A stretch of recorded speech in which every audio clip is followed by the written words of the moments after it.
Hello everyone, my name is Quinn Knight and welcome back to the channel, and today we're going to be going through the 5 worst heroes in Star Wars Battlefront 2, and I would be lying if I said this video wasn't a tough one to make. There are currently only 16 heroes in Battlefront 2, and there truly aren't 5 heroes that I would classify as bad, but there are undeniably certain characters that are weaker than others, and we're going to be going through those today.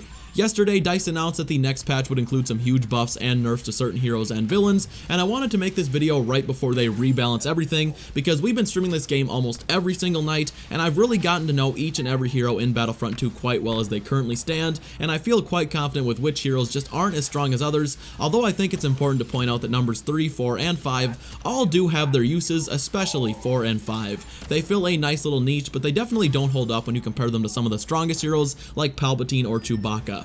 I should probably also point out that yes, it is more than possible for a good player to do well with any of the heroes listed, but that's not the point. These are just heroes that are outclassed by the others.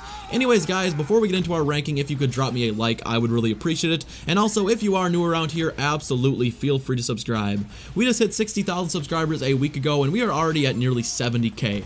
But anyways guys, with all of that being said, let's get into this. So coming in at number 5, and truly only because I had to choose 5, it's Captain Phasma, and DICE has already said they're going to be giving her a buff with this upcoming patch, but I'm going to be honest, the more I use Phasma, the more I like her. The only problem with Phasma is, well, she isn't all that great until you upgrade her, but once you have the right star cards, she is an absolute tank. Her droid is also amazing for HVV, especially if you're a player that doesn't mind just sitting and camping. If you can go against a team stupid enough to run into your droid, you will easily dominate their team without a problem. I suppose that's why she's on this list, and it's because she's very situational. Her blaster is very mediocre and her staff strikes are absolutely terrible, although DICE has said they are working to fix those. Phasma takes our number 5 spot by default, as you just can't deny that Phasma just isn't as strong as other villains like Palpatine, Darth Maul, or Bosk, although that may change following her upcoming buff. Our number 4 spot kind of pains me because despite IDEN Versio being one of my favorite heroes to use, she is also very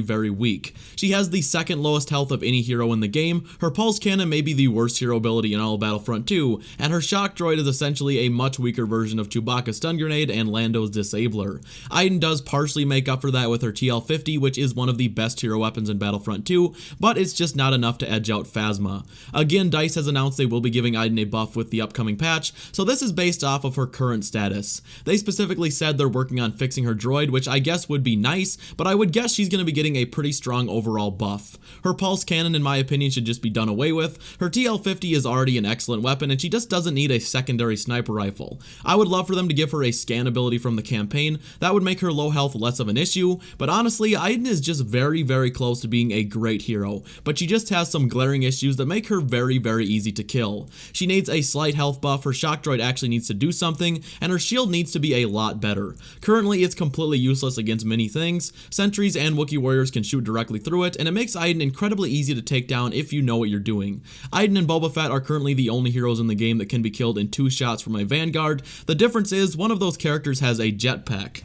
Speaking of characters with a jetpack, Boba Fett takes our number 3 spot, and I'll be honest, it's actually kind of shocking just how much DICE has nerfed Boba. I've seen a lot of community members discussing this and saying Boba is now the worst hero in Battlefront 2, and I wouldn't necessarily call him the worst, but he's certainly up there. Again, like every hero on this list, DICE has already said they're working on giving Boba a buff. When Battlefront 2 came out, Boba may have been the best hero for HVV. He was the hero that I mained at all times, but now, even with all epic star cards, he's kind of a joke, and if you don't have star cards at all, just don't even bother. He has the lowest health in Battlefront 2 with only 500 HP, as well as the second lowest health regen stats with only 150 HP, and no way to regain lost health. DICE also managed to break his jetpack with the latest patch, as it is very buggy and refuses to work at all very often. His rockets have also been nerfed multiple times, to the point where even full purple star cards will only take away about half a hero's health, which sounds great, but it really isn't when you realize his rockets and jetpack are all he has.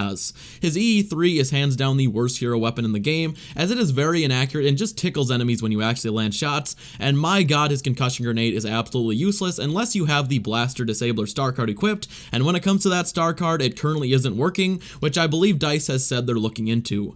If you made it to this part of the video, I want you to comment "Make Boba Great Again" in the comment section down below, because I miss him when he was actually useful, and I hope this upcoming buff just fixes that. They need to find a way to make him good while also not having his rockets to be insanely OP, and they need to start with allowing his EE3 to either have a much tighter spread or a way to ADS like in the last game. There's nothing worse than a buggy hero, and Kylo Ren is exactly that. Luckily, fixing Kylo shouldn't be a problem, as Kylo's biggest issues are his ability recharge times and his frenzy just being completely broken, and not in the fun way. His freeze and his pull are both really nice fun abilities, but they both have a recharge time of nearly 30 seconds, which is absolutely ludicrous. When you compare that to Vader's saber throw, which has a recharge time of 6 seconds and is a very comparable ability in terms of power, it's insane how skewed the balancing is. When it comes to frenzy, it just doesn't work half the time. If you've used Kylo in Galactic Assault, you'll know that at least half the time, Kylo will simply lunge forward without doing anything, leaving you very, very vulnerable. Kylo also doesn't have the health of Vader or the speed of Darth Maul, and also has no way to regenerate back to full health like Vader, which just leaves him outclassed in every single way. If they reduce his recharge times and fix his frenzy, and perhaps give him a health on kill card like most heroes already have, Kylo would be a much more viable hero and could compete with the other villains. As he currently stands, Kylo just cannot compete with either Vader or Darth Maul, and he really has nothing to offer, as those two are infinitely better. In Heroes vs. Villains, he is decent, but in Galactic Assault, he is far from the greatness he has the potential to be. You guys definitely saw this one coming. Our number one spot goes to Luke Skywalker, and it's honestly very sad just how weak Luke is in this game. He has the lowest health of any lightsaber hero, his repulse and his rush are two of the weakest abilities in the game, and even his best ability, which is his force push, is only situationally useful. I should point out that our number one spot and our number two spot are far distant from each other, as Kylo, even in his current state, is a much better hero than Luke. The only time using Luke can benefit you is on Naboo or Kashyyyk in HVV, and only because it's very easy to just push people off the map. DICE has said they will be buffing Luke, and I truly hope it's a nice buff. His repulse is a complete joke because it locks Luke down in a long animation with tiny range, and even then, if you manage to hit somebody, it doesn't one-hit kill them. His rush is also god-awful for an ability slot, as it locks Luke down in an animation that makes him incredibly vulnerable as well, and again, it just does pitiful damage. He also only has 700 HP, which is the lowest of any lightsaber user, as well as the lowest stamina of any hero, which makes both his block and his potential to take down enemies very, very low. I think Luke could easily be a top tier hero, he just needs way higher damage output. His repulse needs to one-hit kill every class, his force push should at least one-hit kill officers, and his stamina needs an increase, as currently, he runs out almost instantaneously when he's hit with Palpatine's lightning. Luke has the potential to be a fun hero to run, but currently, Luke apparently gave all of his power to Rey, while Luke was just left in the dust. But guys, that is going to do it for today's video. If you enjoyed it and could drop me a like, I would greatly appreciate it, and if you are new around here, absolutely feel free to subscribe. Thank you all so much for watching, and bye.